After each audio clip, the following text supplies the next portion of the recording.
kalau orang sengaja mencari dan memenuhi kebutuhan para janda atau wanita-wanita yang tidak punya kemampuan, tidak punya naungan, ya, mereka butuh bantuan, butuh uluran tangan. Kemudian juga orang-orang miskin, maka kita seperti orang yang puasa setiap hari non-stop. Sampai ada sebagian ulama terang-terangan mengatakan, bagi orang yang masih bolong-bolong sholat malamnya, orang yang masih bolong-bolong puasa sunnahnya, maka ini cara terbaik untuk menutupi kekurangan itu. Apalagi kalau dasarnya dia memang tiap malam sholat, tiap hari dia tiap ada kesempatan puasa dia puasa misalnya. Apalagi kalau dia puasa Daud, kemudian ditambah lagi dia bantu para janda dan orang-orang miskin ini, berarti dia sudah menggabungkan semua kebaikan-kebaikan. Allahu Rabbi wal Islam dini wa Muhammadan Rasulullah. Assalamualaikum warahmatullahi wabarakatuh. Alhamdulillah, tidak pernah berhenti lisan kita memuji Sang Pencipta Allah atas segala nikmat dilimpahkan kepada kita, dan tidak akan pernah berhenti kita mengingatkan terutama nikmat Islam dan iman. Karena dengan nikmat Islam dan iman ini kita jadi mengenal siapa sebenarnya pencipta alam semesta ini, termasuk yang menciptakan kita, apa tujuannya kita ada di muka bumi ini, serta juga apa saja yang boleh kita nikmati dan kerjakan dari makanan, minuman, pakaian, aktivitas umumnya, dan mana yang tidak boleh. Serta juga kita tahu ganjaran apa yang akan kita dapatkan dari setiap kali kita berbuat kebaikan, dan juga hukuman bila melakukan pelanggaran. Serta puncaknya kita akan mengetahui balasan yang akan diberikan oleh Sang Pencipta Allah nanti di akhirat. Maka ini nikmat yang tidak terhingga, yang harusnya selalu disyukuri. Belum lagi dilengkapi dengan kesehatan, kesempatan, dan segala macam fasilitas-fasilitas lainnya. Maka semua ini tentunya kita dianjurkan agar selalu syukuri kepada Allah Subhanahu wa Ta'ala, dan Allah sudah mudahkan kita dengan dua komponen suku kata Alhamdulillah. Inilah yang akan membuat kita bisa selalu mendapatkan dan merasakan nikmat tersebut. Selanjutnya kita panjatkan salam hormat kita kepada utusan Allah Nabi besar Muhammad sallallahu alaihi wa alihi wa sahbihi wasallam, sebagaimana Allah telah perintahkan kita untuk mengucapkan salam hormat tersebut, dan sebagai balas jasa dari kebaikan manusia terbaik ini yang telah menyampaikan kepada kita ajaran Allah Subhanahu wa Ta'ala, sehingga kita bisa jadi mengenal Tuhan kita dan juga punya panduan hidup. Baik, melanjutkan di bab terakhir berhubungan dengan masalah sedekah, ya, dan infak. Kita akan membahas dua poin terakhir, yaitu di halaman 58 masalah sedekah kepada para janda dan juga orang-orang miskin, dan juga ada anak-anak yatim. Ini nanti akan kita bagi menjadi dua kali pertemuan. Yang akan kita bahas sekarang adalah di halaman 58 tentang sedekah untuk orang-orang atau para janda serta juga orang-orang miskin. Sebelumnya kita sudah membahas panjang lebar tentang masalah bersedekah dengan hewan. Baik, saya akan bacakan seperti biasa, baru kemudian kita masuk panjang lebar ke penjelasannya. Di halaman 58 kata penulis menukil sebuah hadis dari Abu Hurairah radhiyallahu anhu, dari Nabi SAW. Beliau bersabda, "As-sa'i 'alal armalati wal miskini kal mujahidi fi sabilillah. Wa ahsibuhu qal wa kal qaimi la yaftur wa qas-saimi la yuftir." Seseorang yang membantu janda dan orang miskin seperti orang yang berjihad di jalan Allah. Dan kata perawi, saya mengira, kata Abu Hurairah, Rasulullah SAW menambahkan sabdanya, pahalanya seperti orang yang terus-menerus mendirikan sholat tanpa pernah merasa lelah, dan juga seperti orang yang berpuasa tanpa pernah berbuka. Di situ ada sedikit tambahan, as-sa'i adalah orang yang bekerja untuk kepentingan janda dan orang miskin yang berusaha mencukupi kebutuhan mereka. Ini yang diangkat oleh penulis dalil, sebuah dalil. Sekarang insya Allah kita akan coba panjang lebar masuk ke penjelasan apa yang ditujukan oleh penulis dan apa yang dimaksudkan dalam hadis Nabi SAW ini.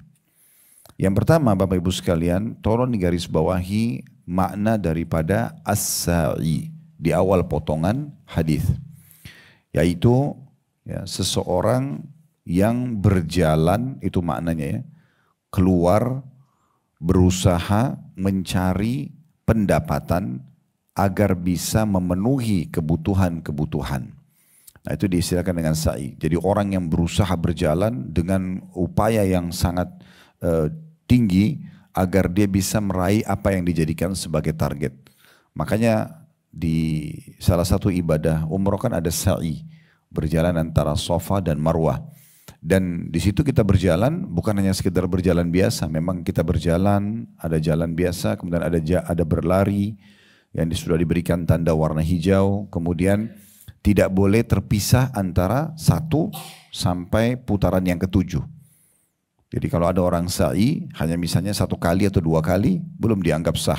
Dia harus menyempurnakan sampai 7 kali. Jadi harus Safa ke Marwah, Marwah ke Safa, terus begitu sampai 7 kali. Baru dianggap sah. Dan itu juga keluar diambil dari istilah, sikap dan perbuatan ibunda kita Hajar alaihissalam, istri Nabi Ibrahim alaihissalam yang pertama sekali mencontohkan sa'i itu, berjalan antara Safa dan Marwah. Dan beliau pada saat itu sangat letih karena berusaha luar biasa agar bisa mencari sumber air, agar bisa mencapai dan meraih sumber air. Jadi itu yang dimaksud dengan as-sa'i. Kemudian potongan yang kedua dari hadis, al-armalah, kepada armalah. Nah armalah ini panjang lebar dijelaskan oleh para ulama tentang maknanya. Ya. Jadi ada yang mengatakan makna yang paling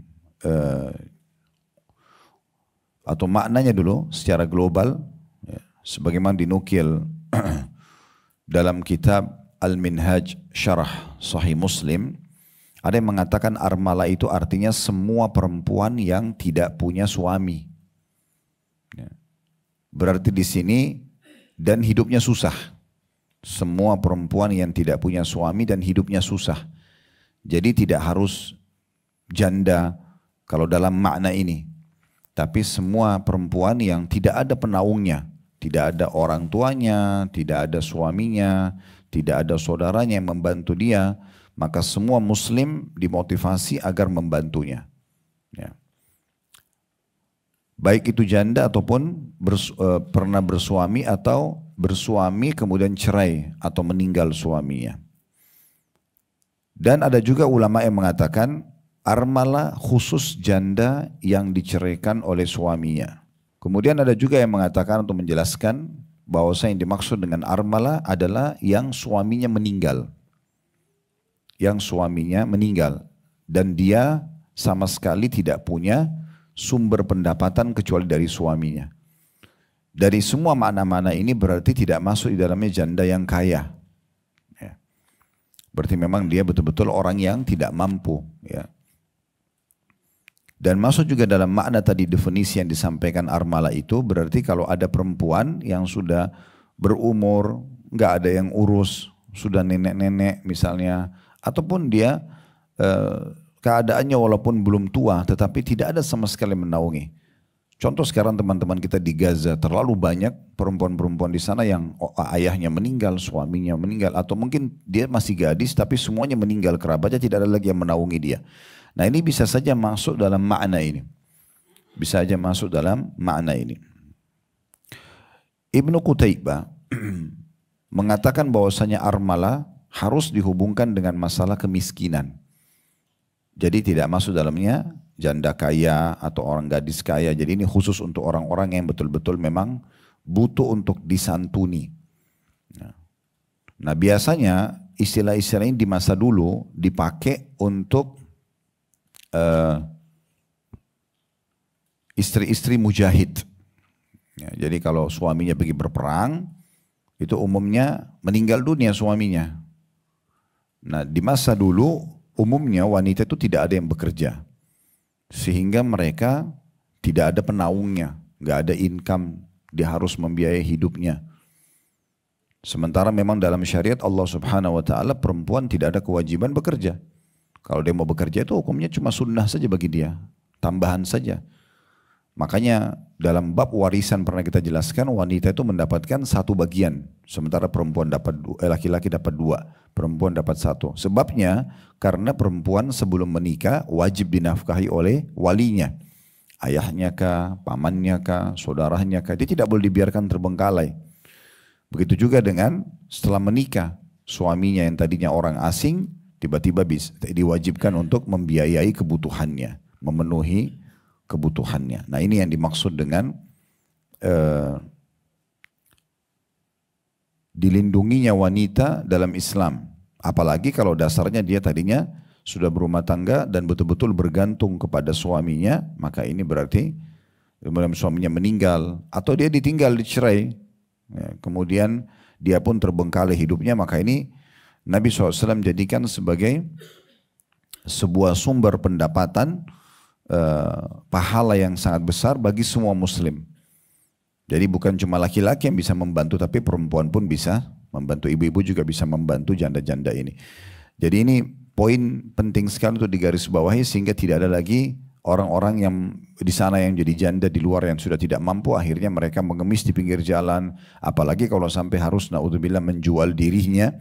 Nah ini semua hadis ini membantu agar hilang semua permasalahan-permasalahan seperti ini. Kemudian setelahnya dikatakan al-miskin dan orang miskin. Siapa orang-orang miskin itu? Orang-orang miskin adalah orang-orang yang punya pendapatan tetapi tidak cukup. Ada perbedaan antara miskin dan fakir, ini pernah kita jelaskan di awal bab sedekah kita. Ya. Kalau orang fakir, dia tidak tahu mau makan apa hari itu, apalagi besok. Jadi betul-betul dia tidak tahu apa yang akan dia makan. Nah seperti itu. Sementara orang miskin punya pendapatan tetapi tidak cukup. Seperti misalnya ini contoh saja, kalau ada seorang pembantu rumah tangga, supir atau siapa sajalah yang profesi dia sebenarnya ada pekerjaannya, tetapi pekerjaan ini income-nya tidak cukup. Dia misalnya butuh 3 juta per bulan untuk dia sama istri dan anaknya, tetapi income yang ada cuma 1,5 juta atau 2 juta. Sehingga dia kerepotan setiap bulan untuk selalu meminjam uang atau mencari tambahan. Nah ini masuk dalam kategori orang-orang yang miskin. Nah kata para ulama, kalau miskin saja punya income kita dianjurkan untuk as-sa'i, kita selalu mencari mereka dan kemudian memenuhi kebutuhan mereka. Bagaimana dengan orang fakir? Karena orang miskin dasarnya punya pendapatan. Nah berarti orang fakir lebih pantas masuk dalam makna ini. Ya, kalau dia betul-betul tidak tahu dia mau makan apa hari ini apalagi besok karena tidak ada pekerjaan. Apakah karena lumpuh kena penyakit ataukah misalnya dia di PHK pekerjaan atau ya. Ini kita tidak bicara kalau orang itu dasarnya pengangguran tapi dia sengaja malas. Nah itu berbeda. Bahasanya berbeda. Tetapi kalau yang kita maksud ini adalah orang-orang yang betul-betul ya dia punya pendapatan, dia berusaha, dia mulia, tetapi dia tidak cukup pendapatannya. Nah di situ kedua kelompok ini disebutkan oleh Nabi SAW. Kalau ada orang as-sa'i, sengaja dia bekerja, sengaja dia programkan untuk selalu memenuhi kebutuhan para janda yang ditinggal meninggal oleh suaminya kah, atau misalnya dia diceraikan oleh suaminya dan tidak ada penaungnya, atau misalnya memang dia tidak punya orang yang menaunginya walaupun dia belum janda, dia sangat miskin hidupnya, para wanita, maka itu dianjurkan untuk disantuni. Begitu juga dengan orang-orang miskin, pahalanya kal mujahidi fi sabilillah, seperti orang yang berperang di jalan Allah. Nah ini keutamaan yang sangat besar sekali. Karena kata sebagian ulama ini sebuah bonus hadiah bagi orang yang tidak bisa pergi ke medan perang. Jadi dia tidak bisa membawa dirinya, dia tidak bisa membawa hartanya ke medan perang. Kayak kita sekarang teman-teman kita di Palestina, kita gergetan aja melihatnya gitu. Karena anak kecil dibombardir setiap hari, perempuan dibantai, laki-laki. Pokoknya masjid dihancurin, semua rusak. Kita nggak bisa buat apa-apa. Lalu apa yang bisa kita lakukan sekarang? Kita berdoa dan kita sumbangkan harta kita kepada mereka. Nah itu kita bisa dapat pahalanya sama dengan orang yang sedang berjihad di jalan Allah Subhanahu Wa Taala. Tidak cukup sampai di situ. Jadi kita tidak perlu bawa pedang, menghadapi musuh dengan pedang, dengan senjata, tapi dengan sibuk. Ibu misalnya programin setiap bulan, mana nih tetangga-tetangga yang janda-janda tidak mampu. Lalu ibu naungin, misal mampunya ibu cuma hanya membantu beras 5 liter atau 5 kilo per bulan. Lalu dinaungi 5 atau 10 rumah misalnya. Ya udah itu yang mampu saya seperti itu. Mungkin mereka kalau ada punya kekurangan lagi dibantu lagi sama yang lain. Atau kita ajak teman-teman atau kerabat kita untuk partisipasi dalam masalah ini. Maka ini ya satu poin yang masuk dalam apa yang sedang kita bahas. Jadi sama saja ibu duduk di rumah, tapi ibu dapat pahala seperti sedang berjihad di jalan Allah Subhanahu Wa Taala. Tidak cukup sampai di situ. Abu Hurairah masih menukil perkataan Nabi SAW yang sangat unik di sini. Ya, uniknya itu apa? Karena kata Abu Hurairah, saya melihat ada tambahan penyampaian Nabi SAW, orang yang bekerja begini, dia memang jadikan program hidupnya akan selalu memenuhi kebutuhan para janda dan orang-orang miskin ini. Itu bukan hanya sekedar jihad, tapi seperti orang yang tidak pernah berhenti sholat malam. Jadi semalam suntuk tidak tidur sampai pagi, sholat terus. Sama pagi harinya puasa terus, tidak pernah buka puasa. Maksudnya hari ini puasa, besok puasa, lusa puasa. Ya. Sampai sepanjang tahun, tidak pernah berhenti. Pahalanya seperti itu. Ya. Berarti ada gabungan 2 keutamaan atau 3 keutamaan besar. Seperti orang berjihad, seperti orang yang sholat malam semalam suntuk tidak tidur, seperti orang yang berpuasa tidak pernah berhenti setiap harinya. Nah ini keutamaan digabungkan 3-tiganya hanya dengan menyiapkan kebutuhan mereka saja. Nah ini sebuah poin atau keutamaan yang sangat besar sekali yang harusnya tidak luput dari kita semua. Baik, kita akan masuk lebih dalam tentang masalah rincian 2 kelompok ini. Janda-janda tadi atau wanita yang tidak ada yang menaungi dan mereka miskin susah hidupnya, sama orang-orang yang muslim punya pendapatan tetapi tidak cukup, atau orang-orang yang itu miskin atau orang fakir yang sama sekali tidak punya income. Nah kalau janda-janda ini banyak rincian para ulama tentang masalah itu. Ada yang mengatakan pemenuhan kebutuhan itu bisa dengan memberikan kebutuhan makanan mereka, makanan, ya, minuman. Kalau mau lebih besar lagi pahalanya, dia masuk ke masalah pakaian. Mau lebih besar lagi pahalanya, tempat tinggal, ya. Pokoknya seperti sosok orang yang kita penuhi semua kebutuhannya. Makin lengkap kita penuhi kebutuhannya, maka makin sempurna pahalanya. Mirip kalau ada satu orang mau pergi berperang, berjihad, ibu hanya kasih makanan. Beda pahalanya dengan orang yang kasih diikutkan dengan baju perang. Beda pahalanya dengan orang yang dikasih misalnya kendaraan, senjata. Nah, makin sempurna kita membiayai seorang mujahid itu, maka makin sempurna pahala kita dapat dari dia. Ya, makanya Utsman bin Affan radhiyallahu anhu pernah menyumbang sekitar ratusan ekor kuda, seingat saya 1000 ekor ya, 990 kuda, 10 ekornya unta. Itu beliau sumbangkan di perang Tabuk kepada Nabi SAW untuk diberikan kepada para mujahid, tapi tidak sekedar memberikan tunggangannya saja, tidak hanya sekedar kuda sama unta saja, tapi beliau berikan lengkap dengan pedangnya, perisainya, baju perangnya, ya. Kalau kita masa sekarang itu mungkin botol minum ya, mereka tuh kendi-kendi minum pada saat itu, apa saja yang mujahid ini tinggal naik kuda itu sudah siap untuk berperang. Nah seperti itu. Nah ini berarti pahalanya lebih maksimal. Seperti itu. Jadi kalau misalnya ibu punya kemampuan, jangan bantu cuma sembakonya saja. Ya, mungkin ibu sekalian kalau dia tidak punya tempat, ibu kontrakin tempat, atau misalnya kita punya lahan kosong dibiarkan mereka tinggal di sana. Kalau dia punya anak-anaknya juga kita bantu sekolahkan. Jadi intinya makin sempurna kita membantunya dari semua sisi sehingga terpenuhi kebutuhannya, maka makin sempurna pahala yang bisa didapatkan. Jadi jangan kita sebenarnya punya kemampuan tapi kita cuman pilih salah satunya. Tadi yang saya kasih opsi, kalau ibu hanya mampu memberikan beras, cuma mampu itu ya nggak masalah. Tapi kalau kita mampu untuk menaungi semuanya, kenapa tidak? Ya, jangan berikan peluang untuk ada celah di mana sebenarnya orang lain bisa masuk situ, padahal sebenarnya kita mampu. Ya, kita mampu di situ. Kita menaungi satu orang janda, total semua kebutuhannya terpenuhi, itu lebih baik daripada kita membantu 5 orang tapi tidak terpenuhi kebutuhannya. Kayak misalnya kita memberikan 1 roti besar kepada 1 keluarga yang janda ini bisa dia makan sama keluarganya. Itu lebih baik daripada roti ini kita potong-potong menjadi 10 lalu kita berikan kepada 10 janda yang mungkin tidak memenuhi kebutuhan mereka.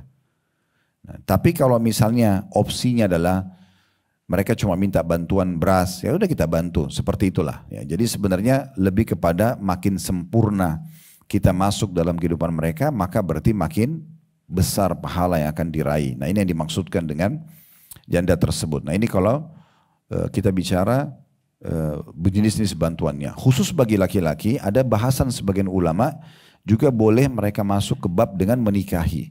Ya, dengan menikahi para janda-janda yang tidak mampu. Tapi di sini memang yang dimaksud adalah janda-janda miskin, ya.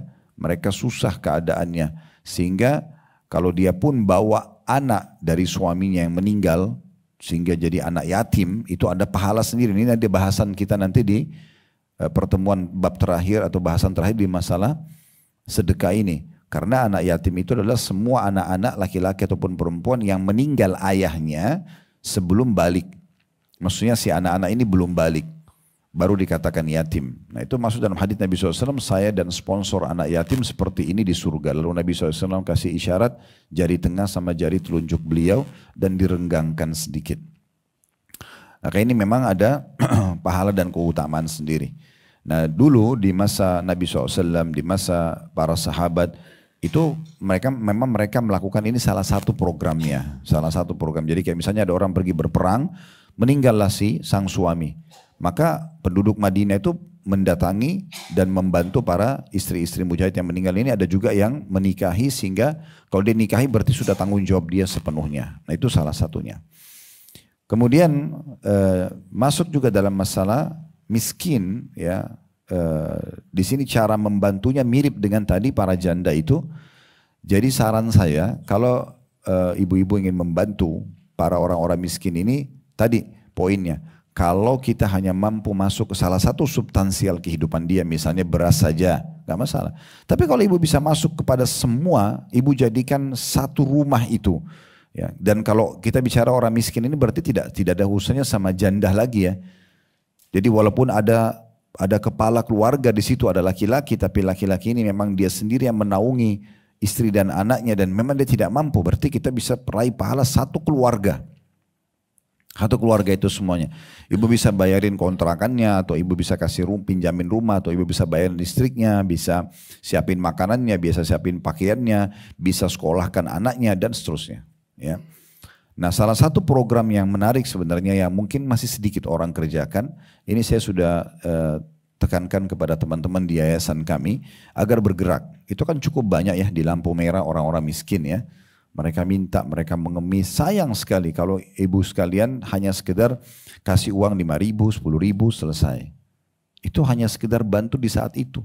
Mungkin dia cuma bisa beli air mineral dengan 5.000 rupiah, atau mungkin kalaupun ibu itu punya anak, mungkin dia cuma bisa belikan susu 1 kaleng, atau hanya untuk 2-3 hari misalnya.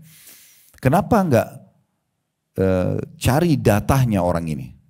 Siapa orang ini? Tinggal di mana? Anak kecil tanya, di mana orang tuamu nak? Cari alamatnya, temuin orang tuanya, lihat tempat tinggalnya. Jadikan itu sebagai program. Nah, itu makna daripada as-sa'i tadi. As-sa'i itu kita sengaja memang menjadikan program, kita mencari itu. Kita mencari mereka dan kita berusaha untuk memenuhi kebutuhan mereka. Nah, ini jalannya kita, usahanya kita di data gitu kan. Itu sangat bagus. Itu juga bisa membantu pementasan kemiskinan, program pemerintah. Itu sangat bagus. Jadi kita kalau tahu anak itu tinggal di mana, kita ketemuin orang tuanya, mungkin ibunya lagi sakit, mungkin ayahnya lagi sakit, kita bisa bayar rumah sakitnya, mungkin dia cuma tinggal di pinggir jalan, mungkin kita bisa berikan naungan tempat tinggal, mungkin kita bisa sekolahkan anak-anaknya. Bukan mustahil anaknya itu satu waktu menjadi seorang ulama kalau ibu masukkan di pesantren misalnya, sekolah tahfidz Quran, ya, ringankan beban dia, gitu kan. Kemudian juga bisa, mungkin bukan mustahil satu waktu jadi presiden, Allahu a'lam. Sehingga dia banyak dengan tanda tangannya, dengan keputusannya disebarkan keadilan, banyak program yang sosial yang berjalan, pendidikan berjalan, kita panen pahalanya kan gitu. Saya kasih contoh misalnya ada seorang ibu dulu di Mekah Ibu ini bukan orang kaya sebenarnya, tapi waktu masa itu masih ada masa perbudakan. Maka beliau pernah pergi ke pasar membeli seorang budak berkulit hitam. Ibu bayangkan ini yang dibeli sama dia. Budak ini sebenarnya, ini cirinya ya, badannya kurus sekali, kakinya satu pincang, ya, matanya satu agak bermasalah gitu, rambutnya keriting kecil-kecil. Tapi ibu ini beli itu sesuai dengan kemampuan dia. Budak ini tujuannya untuk membantu dia di rumah sebenarnya. Maka budak ini rupanya dengan kuasa Allah Subhanahu wa taala menjadi orang yang sangat baik pada ibu itu. Walaupun dia punya kekurangan fisik, tapi budak ini selalu memberikan hak ibu itu di pagi hari, di siang hari, di sore hari. Apa saja yang disuruh dia iakan, dia tidak pernah bantah. Apa yang dikasih dia makan. Tapi malam harinya, ya, atau di saat ibu itu istirahat, dia pergi ke Masjid Haram. Karena kebetulan di Mekah. Orang ini pergi ke Masjid Haram dan belajar dari para ulama. Duduk di majelis ilmu, dengarin. Malam hari dia sholat tahajud. Begitu terus. Sampai budak ini menjadi ulama besarnya Mekah. Namanya Atha bin Abi Rabah. Kalau ibu-ibu ketik searching nama Atha bin Abi Rabah, itu dinaungi oleh seorang ibu. Ibu kalau tidak salah ibu ini ibu janda. Ya. Kemudian karena ibu ini melihat setiap kali kalau dia kerja, habis kerja, kalau waktu istirahat, dia gunakan maksimal. Selain menuntut ilmu, pada saat ilmunya sudah banyak, hampir mayoritas masyarakat Mekah itu datang konsultasi kepada dia. Dan tanya hukum agama segala macam gitu. Dan malam hari selalu sholat tahajud.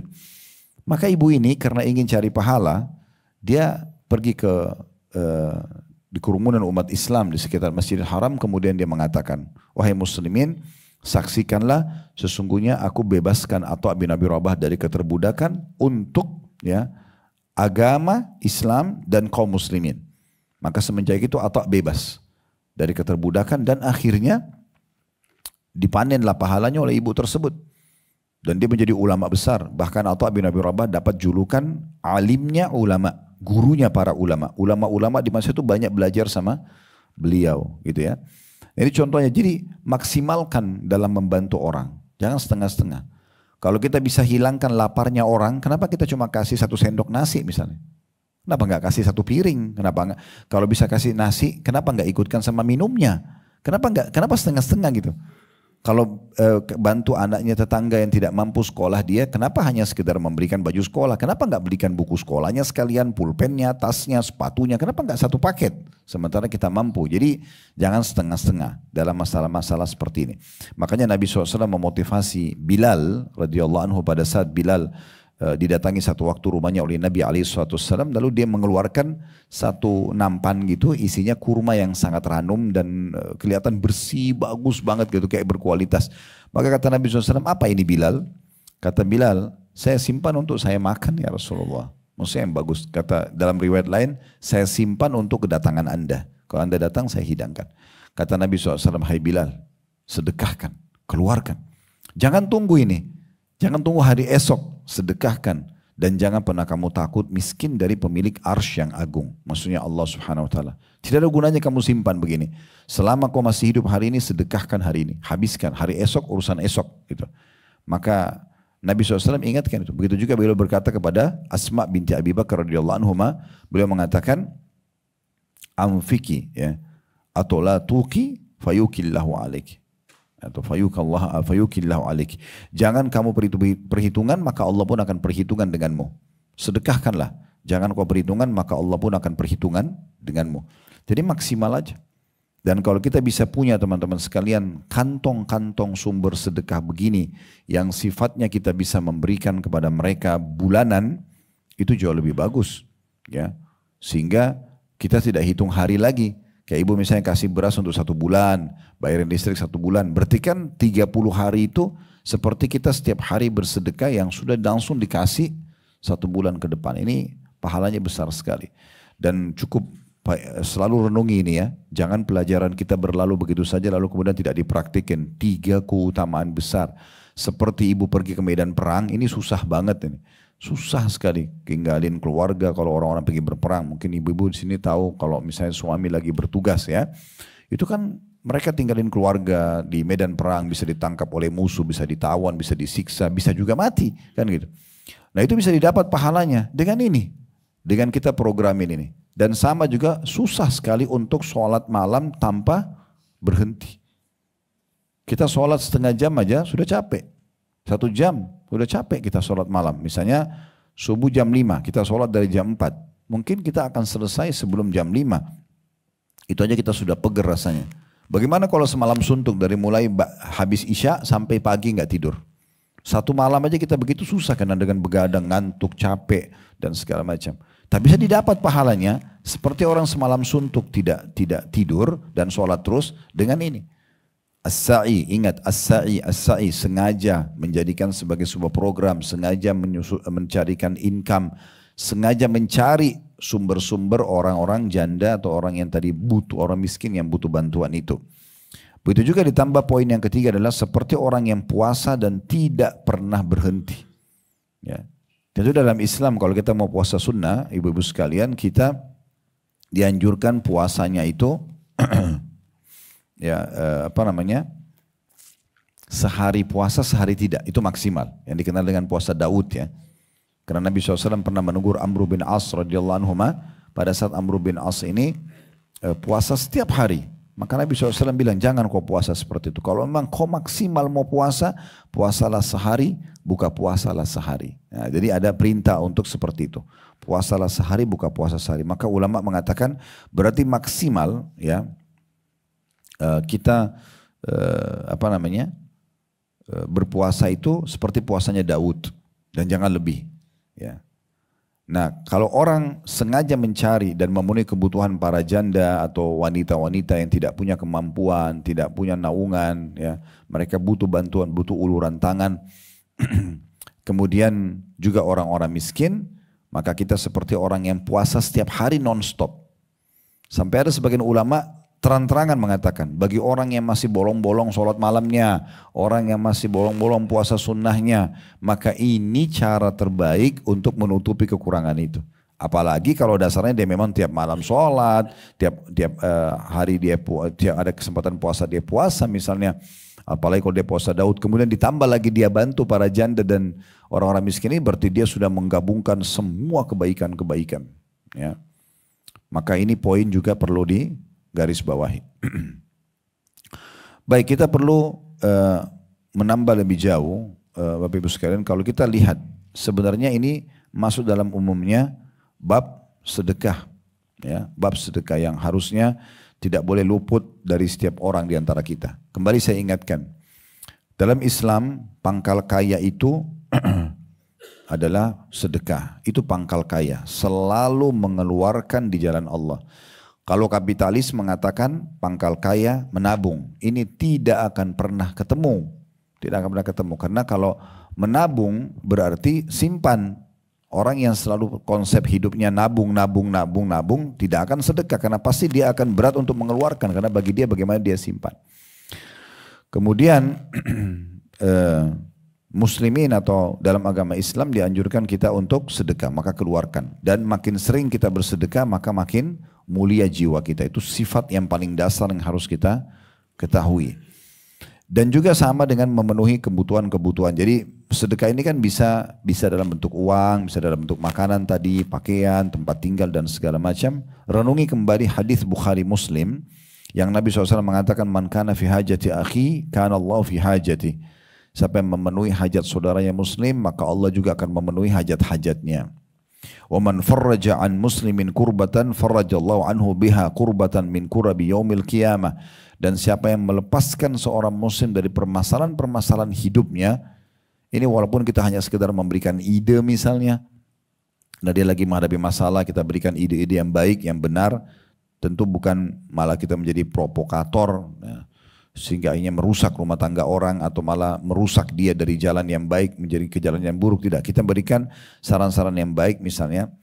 Maka semua itu nanti Allah juga akan keluarkan dia dari permasalahan-permasalahannya yang berat di hari kiamat. Wa man satara musliman satarahullahu yaumal qiyamah, dan barang siapa menutupi aib seorang muslim di dunia, maka Allah juga akan tutupi aibnya di akhirat nanti. Nabi SAW juga mengatakan dalam hadis yang lain, riwayatkan Bukhari Muslim, ishfa'u tu'jaru, ya, berilah pertolongan, tolong orang-orang, maka kalian juga akan diberikan balasan yang melimpah. wa yaqdillahu ala lisan Nabi sallallahu alaihi wasallam ma syaa. Dan Allah akan memenuhi kebutuhan orang-orang itu melalui lisan nabinya Muhammad sallallahu alaihi wasallam sesuai yang Allah kehendaki. Maksudnya kalau sampai kepada Anda informasi seperti ini tapi Anda cuekin, ya udahlah, itu kan orang siapa saja yang bantu, ya udah, berarti luput dari Anda kesempatan itu. Setiap kali terlintas di benak kita teman-teman sekalian peluang untuk berzikir kah, berdoa kah, baca Quran kah, hadir majelis ilmu kah, apa saja, sholat malam, sholat duha, jenguk orang sakit, bantu orang susah, apa saja terlintas di benak kita, itu berarti Allah sedang mengirimkan sinyal kebaikan itu. Beruntunglah orang yang meraih itu.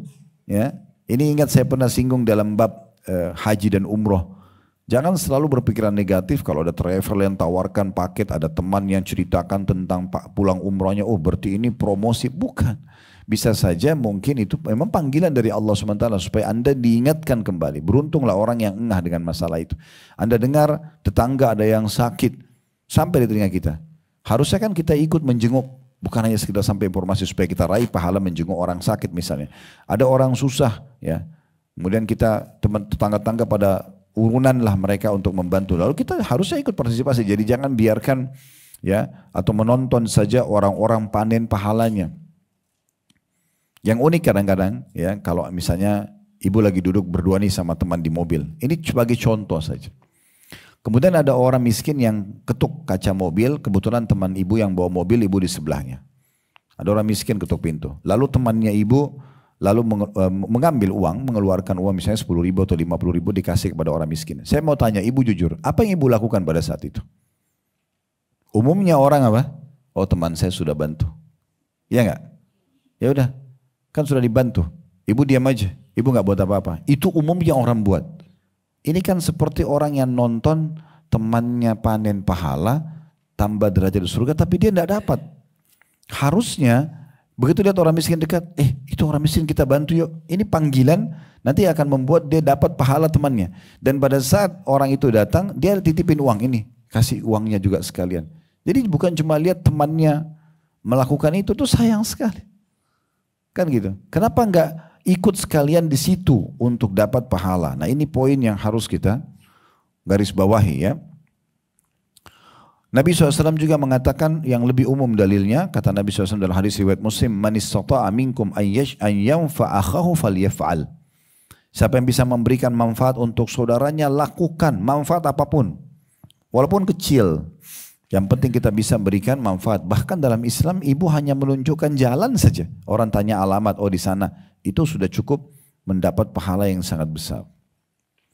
Ingat juga hadis Nabi SAW, man kana ma'u fadlu dhahrin falya'ud bihi ala man la dhahra lahu wa man kana lahu fadlu min zadin falya'ud bihi ala man la zada lahu.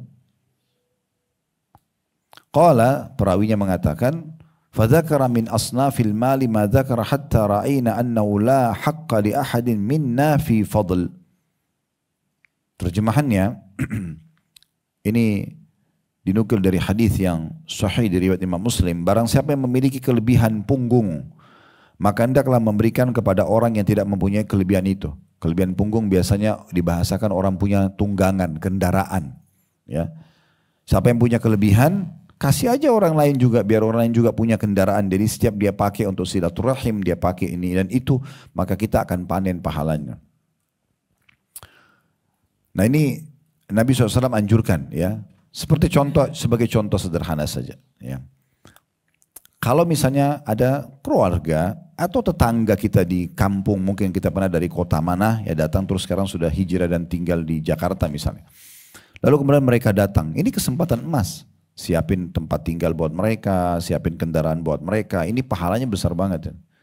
Jangan sampai nanti mereka datang malah, oh nggak ada kendaraan, maaf sibuk, padahal sebenarnya bisa saja. Subhanallah, saya punya seorang sahabat dekat di Jakarta, saya tidak pernah lupa jasa beliau. Waktu saya masih tinggal di Makassar, sebelum saya pindah ke Jakarta, setiap kali beliau tahu saya ada di Jakarta, padahal mobilnya cuma satu. Mobilnya cuma satu. Tapi beliau selalu mengatakan sampai tolong kasih saya kesempatan. Dia sama ajak saya, kalau saya antum ada keperluan apa, yuk ikut sama-sama di mobil beliau. Kemudian beliau diantar ke kantornya, kemudian dia minta supirnya untuk antar saya kemana saja. Toh dalam berapa jam tidak dipakai kendaraan itu, kemudian nanti pada saat waktu dijemput baru dia dijemput gitu. Ini subhanallah saya tidak temukan bahkan dari kerabat saya sendiri. Yang memang di Jakarta pada saat itu. Kendaraan banyak, tapi tidak ada sama sekali yang menawarkan atau apa gitu. Ya. Itu terjadi. Dan ini sebenarnya salah satu hal yang masuk dalam makna hadis ini. Siapa yang punya kelebihan tunggangan punggung, maksudnya punya kendaraan, pinjamkan ke orang lain. Saya subhanallah pernah satu waktu mau umroh.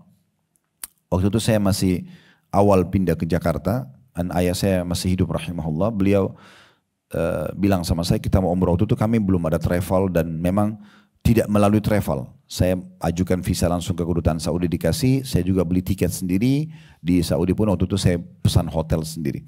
Waktu itu seperti itu kurang lebih. Tapi saya waktu mau jalan di Jakarta karena belum ada kendaraan, ada ipar saya mengatakan ini ada motor dipakai aja. Saya pakai motor waktu itu.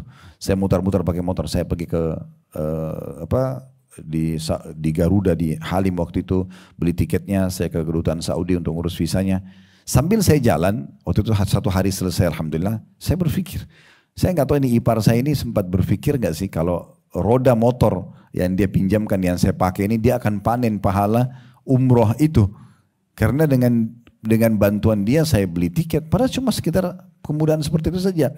Visa juga. Jadi selama perjalanan ini maka akan otomatis saya ada bakti sama ayah saya, bantu beliau sama-sama. Kemudian umroh, tawaf, sa'i, belum sholatnya, belum berdoanya, belum segala macam hal. Bisa dipanen hanya karena menyiapkan itu. Kenapa nggak dilakukan gitu ya? Sayang sekali banyak orang tidak pikir. Atau ya, Anda bisa lakukan hal yang lain. Seperti kami buat program di yayasan kami. Mungkin kalau sudah sering dengar teman-teman yayasan biasa saya minta sampaikan di pengajian. Kita ada program motor da'i misalnya. Saya setelah melihat di alam kami, di alam saya, di alam berdakwah ini, tidak semua da'i-da'i itu punya kemampuan. Tidak semua mereka punya kemampuan.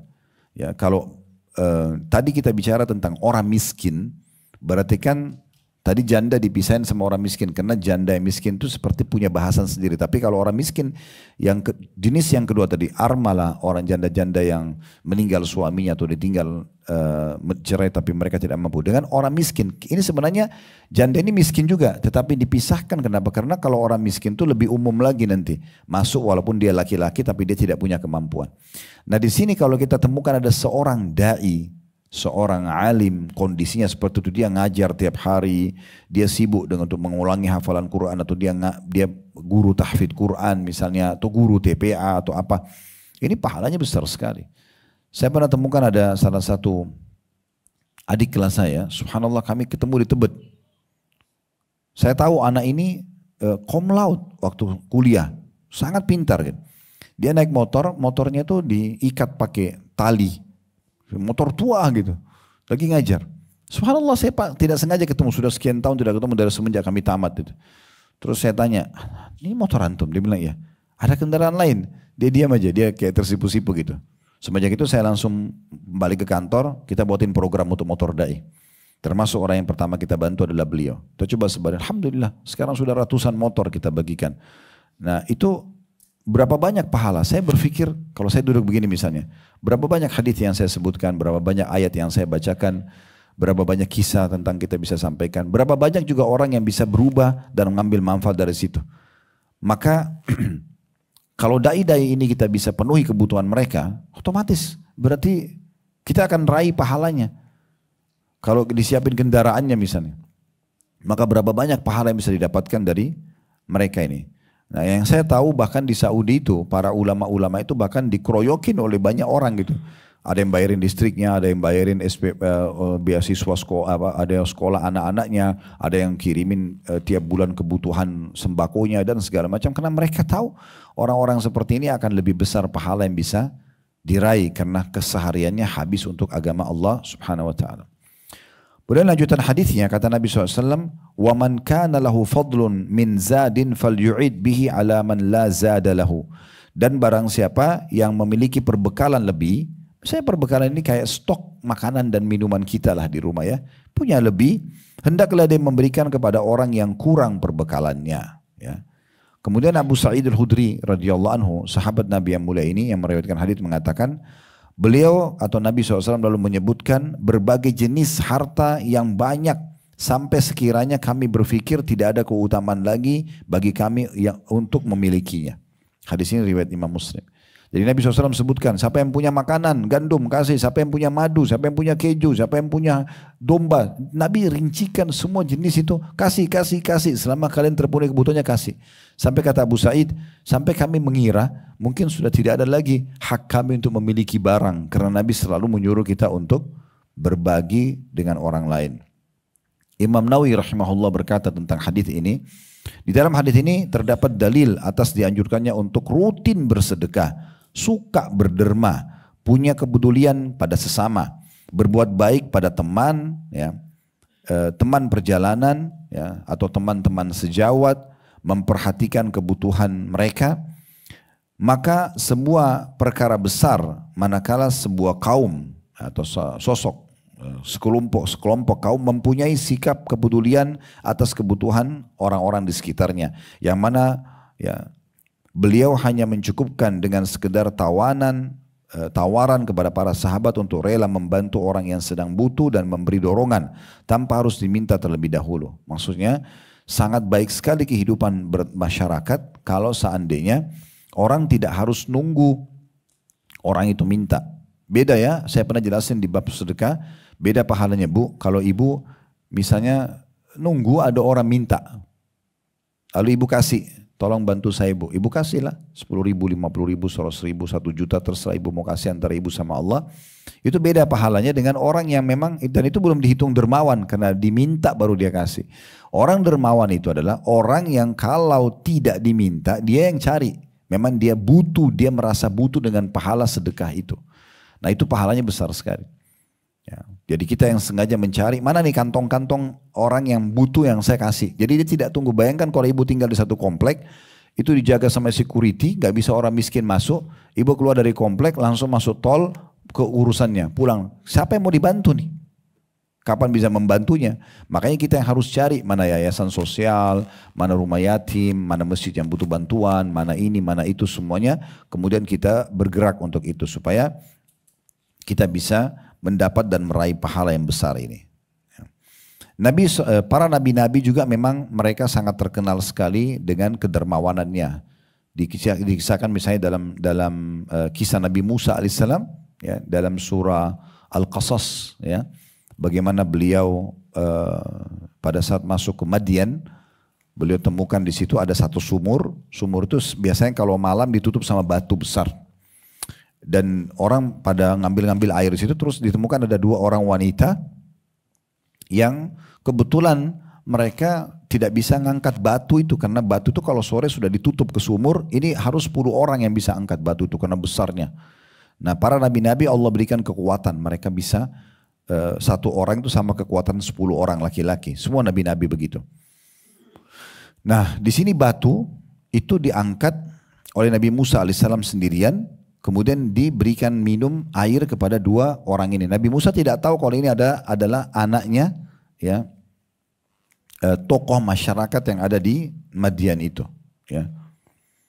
Maka pada saat itu dia memberikan minum, kemudian pergilah kedua wanita tersebut melapor pada ayahnya, dan akhirnya mereka berdua atau salah satunya diutus oleh ayahnya untuk meminta Nabi Musa datang dan diberikan balasan terhadap perbuatan. Tapi Nabi Musa alaihissalam memberikan seperti itu.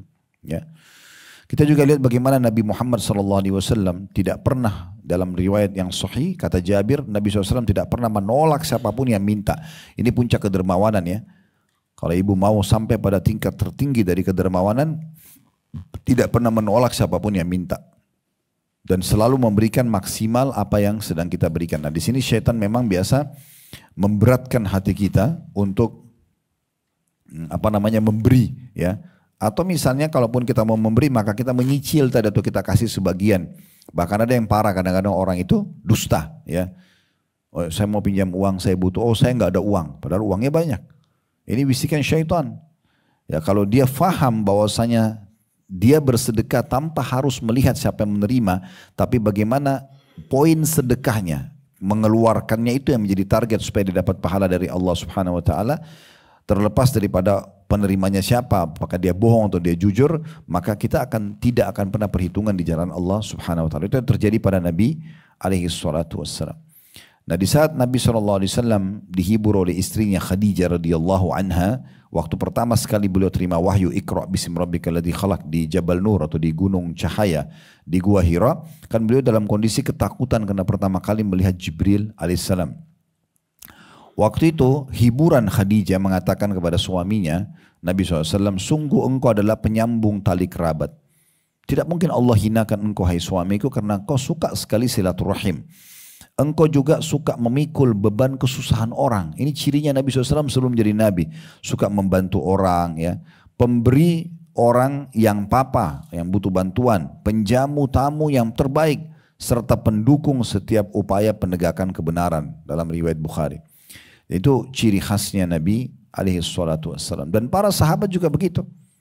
Bagaimana Abu Bakar pada saat masuk Islam, beliau punya ya 40.000 dinar emas, semuanya disedekahkan. Dan beliau segera selain mengajak orang untuk masuk Islam, sehingga masuk Islam di tangannya Uthman bin Affan, kemudian Talha bin Ubaidillah, Zubair bin Awam, banyak, Abdurrahman bin Auf, sahabat-sahabat yang mulia itu banyak masuk Islam di tangan Abu Bakar. Juga beliau menggunakan hartanya untuk membebaskan orang-orang dari kalangan muslimin yang nanti ke depannya itu mereka menjadi para mujahid, ahli ibadah. Yang paling terkenal kan Bilal. Jadi semenjak Bilal bebas dari keterbudakan dan menjadi muazzin Nabi, semua orang yang sholat dipanen pahalanya oleh Bilal karena dia yang panggil hayya 'alas shalah hayya 'alal falah. Tapi ulama mengatakan Abu Bakar panen semua pahala Bilal. Nah, dia yang bebasin misalnya.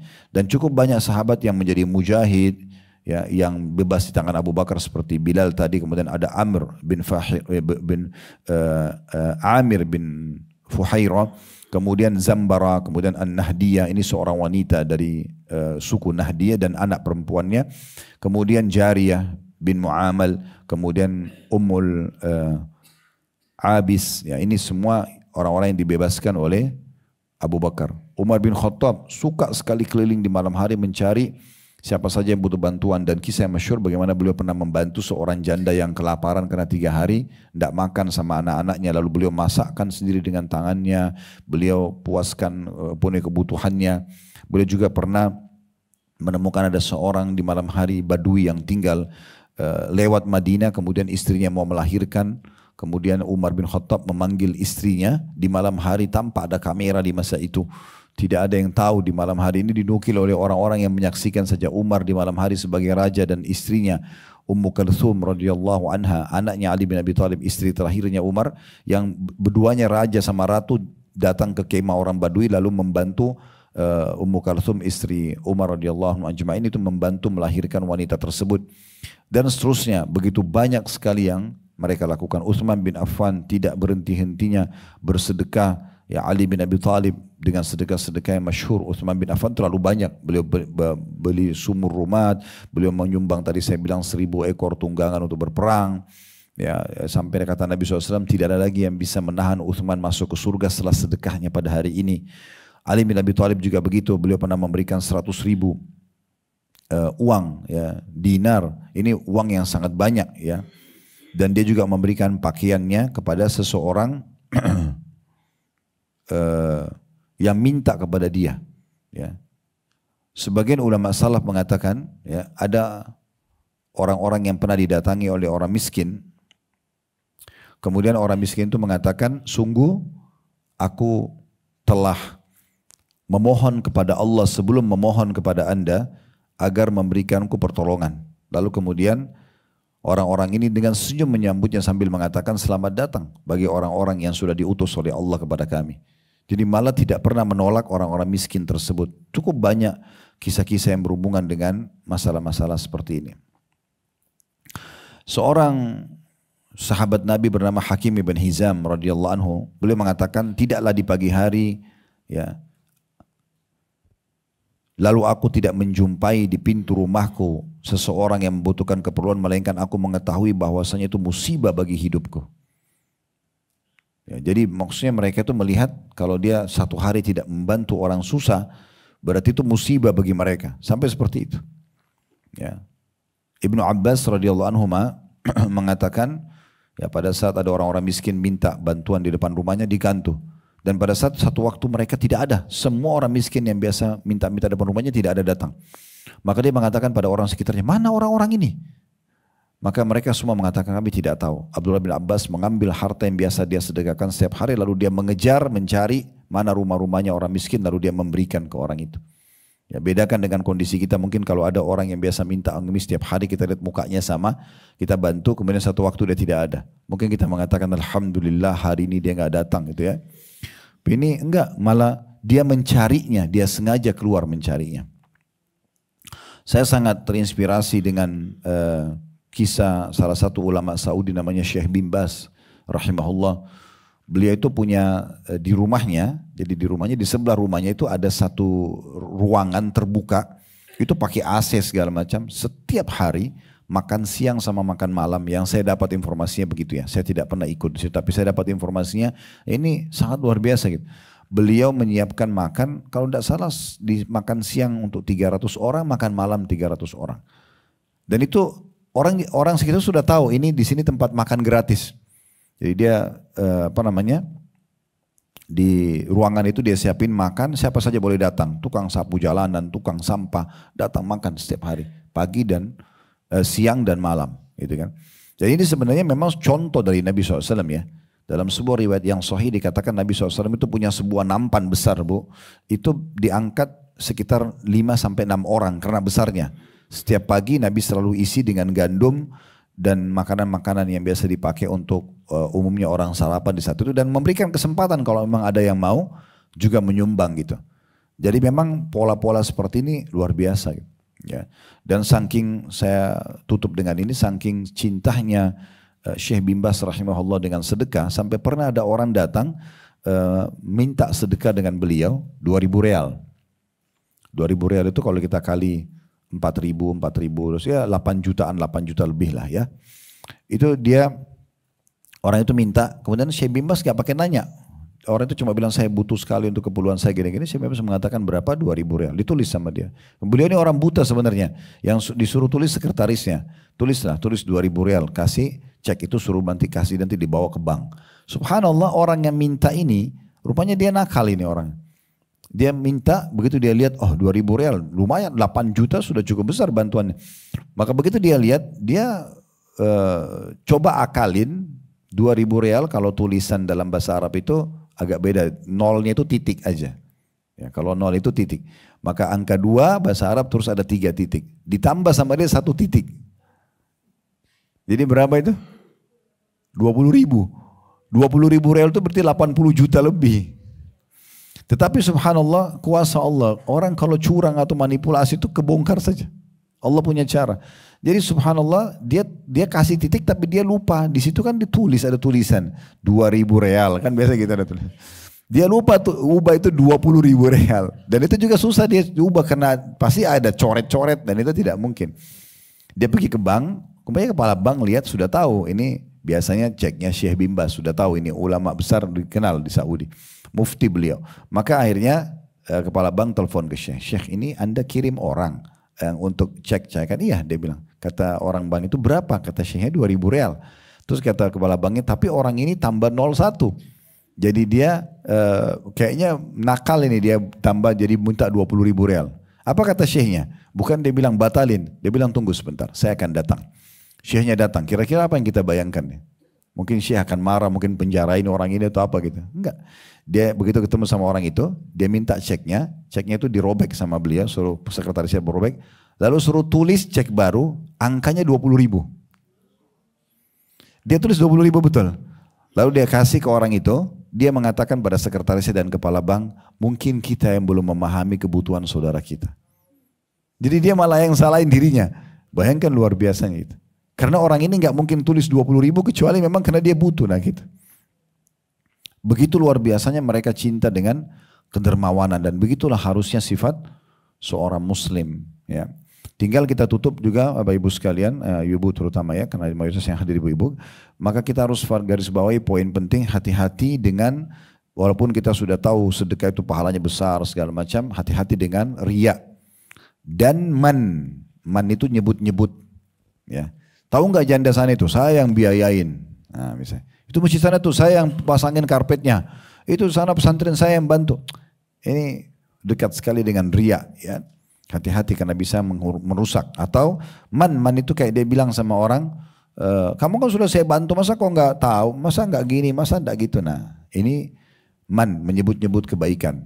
Nah, kita pernah baca Al-Baqarah kalau masih ingat di awal bab sedekah, Al-Baqarah surah nomor 2 ayat 261 sampai 274. Saya berapa kali bilang itu dari awal bab sedekah. Ibu-ibu ulangin. Di situ banyak disebutkan syarat-syarat sahnya diterimanya pahala sempurna dari zakat sedekah itu adalah dengan ikhlas karena Allah, tidak menyebut-nyebutnya ya. Kemudian tidak juga menyakiti perasaan si penerima. Nah ini pernah saya sebutkan ada pengecualian.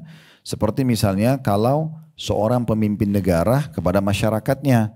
Misal seorang presiden atau seorang pemimpin wilayah, gubernur, wali kota, bupati. Misal mereka buat program jembatan contoh atau jalan raya. Kemudian setelah selesai peresmian lalu dia memberikan sepatah kata, misalnya saya meminta kepada masyarakat setelah kami pemerintah membangunkan jembatan ini, menggalikan sumur itu, apalah membuat jalan ini, tolong dirawat baik-baik. Itu kan menyebutkan perbuatannya, tapi ini nggak masuk dalam man. Karena memang dia ingin, kecuali memang dia niat untuk pamer, beda. Tapi kalau dia niatnya hanya sekedar supaya masyarakat peduli dan tahu kalau pemerintah sudah turun untuk membantu masyarakat, itu tidak masalah, ya. Atau orang tua pada anaknya, misalnya ada anak, naudzubillah, satu anak durhaka sama orang tuanya. Lalu ibu bapaknya bilang, nak kenapa kau jadi nakal begini? Kenapa jadi durhaka begini? Dari dulu ayah sama ibu sudah membiayai kamu dari kecil. Nyebut gak di sini? Di sini nggak berdosa orang tuanya karena dia punya hak sebagai ayah dan ibu gitu, menyadarkan anaknya. Kemudian juga suami pada istri, misalnya ibu sudah dikasih nafkah oleh suami bulanan, ini ya nafkahnya sudah disepakati. Tapi ternyata habis sebelum akhir bulan. Lalu suami tanya, kan kemarin sudah saya kasih, apa masalahnya? Misal ditanya sama dia rinciannya, itu bukan man, bukan dosa di situ. Karena kan dia punya hak untuk bertanya.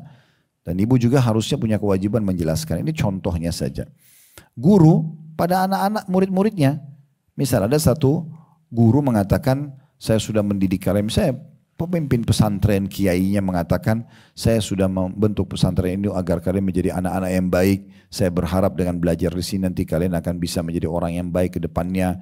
Tolong dihargai guru-guru di sini yang sudah mengajar, masukkan dalam doa kalian. Kan dia sebutkan kebaikan.